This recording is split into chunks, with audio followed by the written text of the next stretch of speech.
प्रणाम गुरुदेव।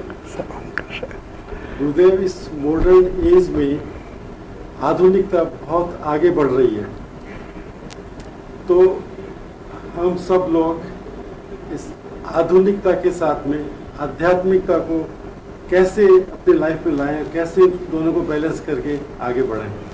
Good, beautiful.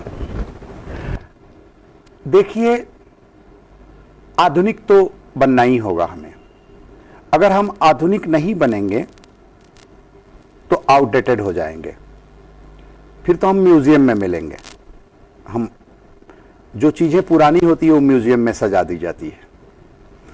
हमें रोज अपने आप को अपडेट करना होगा, इसलिए कि दुनिया बहुत तेज चल रही है। पहले बैलगाड़ी से लोग चलते थे, पैदल चलते थे, फिर छोटे छोटे गाड़ियों से, साइकिल से चलने लगे, मोटरसाइकिल से, कार से, अब तो फ्लाइट से चलने लगे। जो काम पहले 2 साल में करते थे अब आप 2 घंटे में कर रहे हैं। भारत से आप अमेरिका आते हैं तो 16 घंटा, 12 घंटा, 14 घंटा लगता है। अब ऐसी फ्लाइट बन रही है 4.5 घंटे में पहुंचा देगी। कारण कि आपको वो ग्रेविटी से वो फ्लाइट ऊपर उठाएगी और धरती पश्चिम से पूरब की तरफ, वेस्ट टू ईस्ट एक बार टर्न करती है, उस स्पीड को भी ऐड कर लेगी और वो पूरब से पश्चिम की तरफ चला के वहीं उतार देगी। तो बढ़ रही है। अब साथ में अगर आध्यात्मिकता नहीं रहे तो फिर आधुनिकता बेकार हो जाती है। मैंने इसके पहले इंटरव्यू में आपको बताया था क्वेश्चन में कि हम सक्सेस तो हो गए, बड़े तो हो गए, लेकिन सुख, शांति, दया, करुणा, प्रेम पीछे छूट गया। क्वालिटी ऑफ लाइफ पीछे छूट गई, हैप्पीनेस पीछे छूट गई, तो सुख की चाबी पीछे रिसेप्शन में छूट गई, चढ़ तो गए 19वें फ्लोर पर। तो आध्यात्मिकता के आधुनिक होना, लेकिन आध्यात्मिकता के साथ आधुनिकता होना। आध्यात्मिकता के बिना आधुनिकता बिकाऊ होती है, आध्यात्मिकता के साथ आधुनिकता टिकाऊ होती है। अब संस्कृत के एक न्याय है जिसे अर्धपंगु न्याय कहते हैं हम लोग, संस्कृत के शब्द में अर्धपंगु न्याय। इसका अर्थ होता है अर्धपंगु न्याय का कि एक को देख सकता है और एक देख नहीं सकता और एक चल नहीं सकता। एक देख सकता है और एक चल सकता है, एक देख नहीं सकता और एक चल नहीं सकता। मतलब अर्थ है, एक अंधा है और एक लंगड़ा है। लंगड़ा देख सकता है लेकिन चल नहीं सकता, अंधा चल सकता है लेकिन देख नहीं सकता। अब दोनों एक रास्ते के किनारे पर बैठे हैं, तो क्या रास्ता क्रॉस करना है, रोड को क्रॉस करना है, तो क्या हम वहीं बैठे रह जाएंगे? तो आधुनिकता के पास पांव है, आंख नहीं है। इसलिए पश्चिम के देशों में आप देखिएगा, लोग बहुत आधुनिक हुए, नग्न हो गए, यहां तक आधुनिक हुए कि गे हो गए।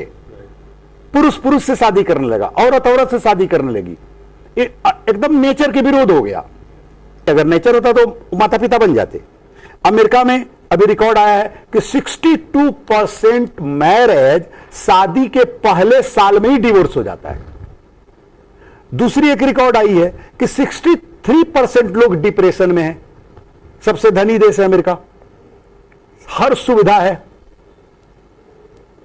मैं भारत की तारीफ नहीं कर रहा हूं, भारत में भी 90% मैरिज इसलिए बचे हैं कि उनके पास कोई चॉइस नहीं है।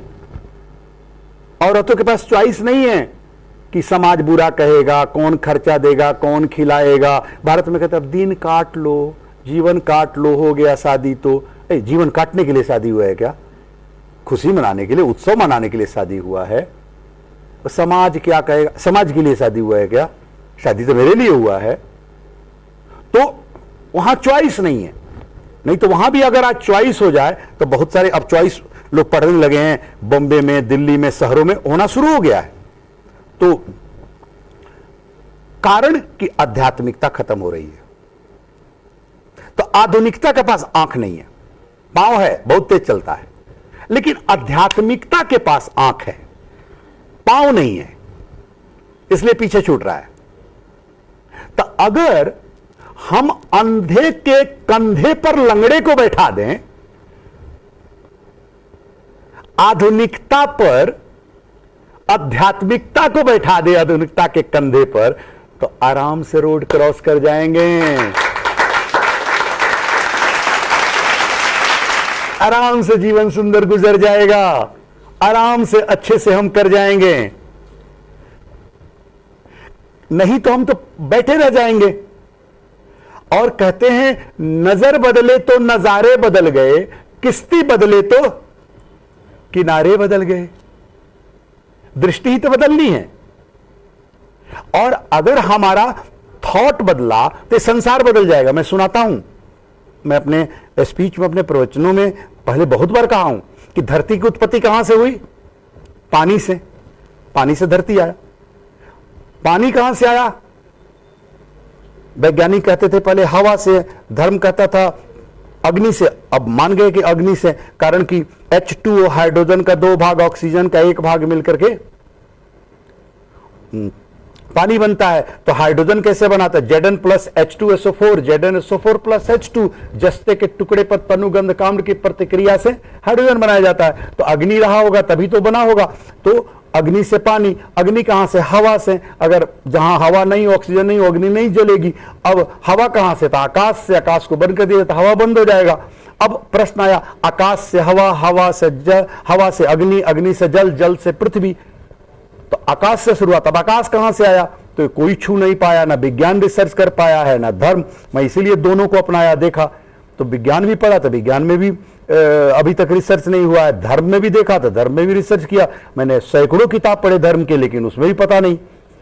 लेकिन हमारी एक सोच है कि आकाश है। हम कितने भी ऊपर जाते हैं। मैं चंद्रमा पर भी गया, वहां भी गया, और ग्रहों पर भी गया, आकाश को छू नहीं पाया। और आकाश ऊपर दिखता है। ज्यादा ऊपर जाते हैं तो धरती नीचे, आकाश दिखने लगता है। तो हमारी एक सोच है कि आकाश है।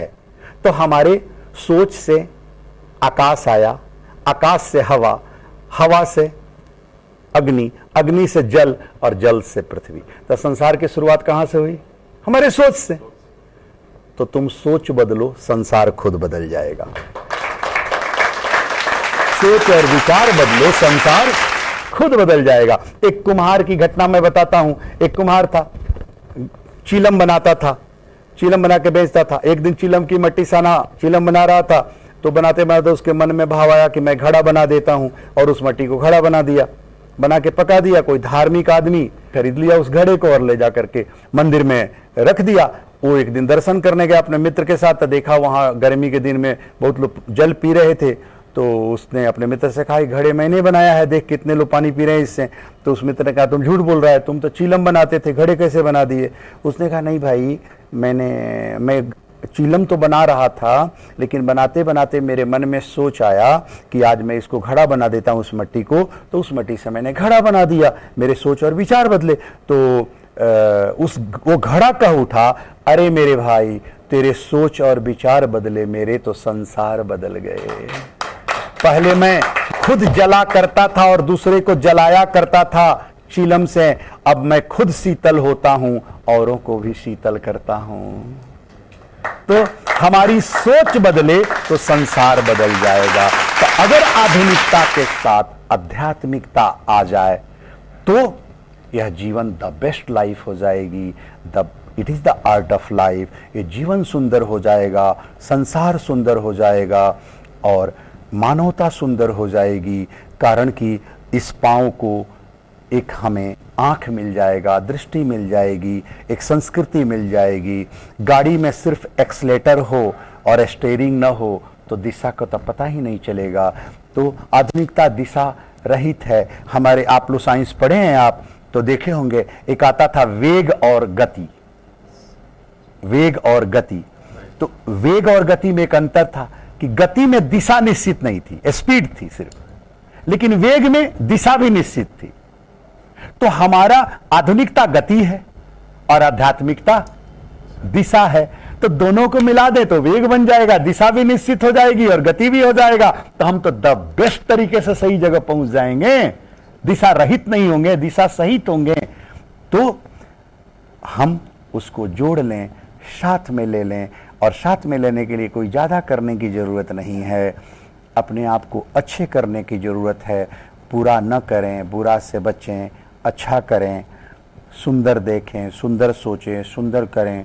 बुरा करने के पहले सोच लें। कहते हैं कि पहले सोचें फिर करें। कुछ भी कर रहे हैं तो देखें कि हमारी संस्कृति को कोई नुकसान तो नहीं हो रही है, मानवता को कोई नुकसान तो नहीं हो रही है। हम जो कर रहे हैं वो आने वाली पीढ़ी, आने वाले समाज, लोगों पर उसका इफेक्ट पड़ेगा। कारण कि our life serve two ways, will either serve as a warning और as an example for next generation.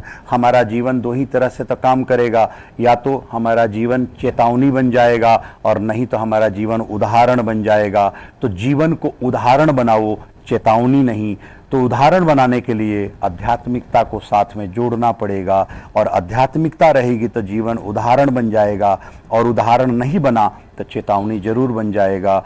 अगर आपका जीवन अच्छा नहीं हुआ तो आपकी पत्नी अपने बेटे को कहेगी कि कुछ भी बनना है अपने बाप जैसा मत बनो, और अच्छा हुआ तो वही कहेगी बनना है तो अपने पिता जैसा बनो। तो अगर जीवन बहनों का अच्छा नहीं हुआ तब पिता कहेगा अपने बेटी को कभी भी कुछ भी बनना, अपने माँ जैसा मत बनना, देखो तेरी माँ कैसे लड़ती रहती है। और अच्छी करेगी तो पिता ही अपने बेटी को कहेगा कि बनना है तो अपने माँ जैसा बनो। लोग कहेंगे आंटी जैसा बनो, दीदी जैसा बनो, भैया जैसा बनो, अंकल जैसा बनो। तो जीवन को उदाहरण बनाना है तो आध्यात्मिकता को लाना पड़ेगा। कारण कि the life we live is God's gift to us, the way we live our life will be our returning gift to God, our gift to God in return. कारण कि लोग कहते हैं ही इज द हैंडसम। मैं handsome का अर्थ लगाता हूं कि handsome, you are handsome, handsome, you are handsome. कोई कहता है he is the beautiful, she is the beautiful. मेरा ब्यूटीफुल का अर्थ अलग है। You are beautiful, it's God gift to you. तुमने क्या किया? तेरे चमड़े सुंदर हो गए, इसमें तुमने क्या किया? ये तो भगवान का दिया हुआ। If you are beautiful, it is God's gift to you. If your life is beautiful, it is your returning gift to God. It is your returning gift to God. So make your life beautiful. That is your karma. That is your things. That is your real beautiness. It is your returning gift to God. So make your life beautiful. So बिना आध्यात्मिकता का हमारा जीवन beautiful नहीं होगा। तो इस पांव वाले से इस आंख वाले के कंधे पर जोड़ लो, और जोड़ करके जीवन को द बेस्ट बना लो, सुंदर बना लो। It is beautiful, it is very easy. Don't make your life busy, make your life easy, make your life easy.